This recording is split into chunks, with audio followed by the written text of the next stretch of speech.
एक महात्मा रोज अपने शिष्यों को उपदेश देते थे। महात्मा की ज्ञान की बातें सुनने काफी लोग आते थे। एक व्यक्ति महात्मा का प्रवचन सुनने रोज नियम से आता था और उनकी सारी बातें सुनता था। महात्मा अपने प्रवचनों में क्रोध, अहंकार, लोभ, शत्रुता छोड़ने की बात कहते थे। महात्मा के प्रवचनों का सार यही था कि इन बुरी बातों को छोड़े बिना जीवन में शांति नहीं मिल सकती है। एक दिन उस व्यक्ति ने महात्मा से कहा कि तथागत, मैं रोज नियम से आपके प्रवचन सुन रहा हूँ, लेकिन मुझे कोई लाभ नहीं मिल रहा है। आपकी सारी बातें सच है, लेकिन मेरे जीवन में इनसे कोई बदलाव नहीं आ रहा है। महात्मा ने उस व्यक्ति से पूछा कि तुम कहाँ रहते हो? उसने जवाब दिया कि मैं उस पहाड़ के उस पर वाले गांव में रहता हूँ। महात्मा ने पूछा, ये जगह यहाँ से कितनी दूर है? उस व्यक्ति ने जगह की दूरी बताई। इसके बाद महात्मा ने फिर पूछा, तुम वहाँ कैसे जाते हो? व्यक्ति ने बताया कि कभी घोड़े पर, कभी बैलगाड़ी पर बैठकर जाता हूँ।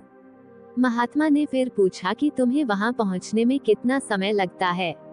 व्यक्ति ने पहुँचने का समय भी बता दिया। इसके बाद महात्मा ने अंतिम प्रश्न पूछा कि क्या तुम यहाँ बैठे बैठे ही अपने गांव पहुँच सकते हो?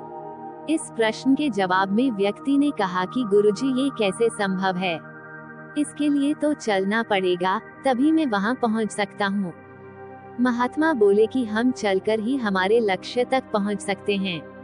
ठीक इसी तरह जब तक हम अच्छी बातों का पालन नहीं करेंगे, उन पर चलेंगे नहीं, तब तक हम पर प्रवचनों का कोई असर नहीं होगा। सिर्फ अच्छी बातें सुनने से हमारा जीवन नहीं बदलता है।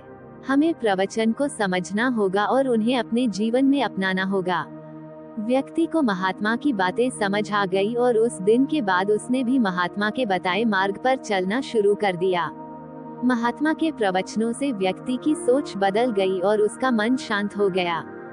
कहानी की सीख। इस छोटी सी कथा की सीख यह है कि अगर हम मन शांत करना चाहते हैं तो हमें क्रोध, लोभ, मोह, अहंकार को तुरंत छोड़ देना चाहिए। इन बुराइयों की वजह से हमारा मन अशांत रहता है, शांति नहीं मिलती है।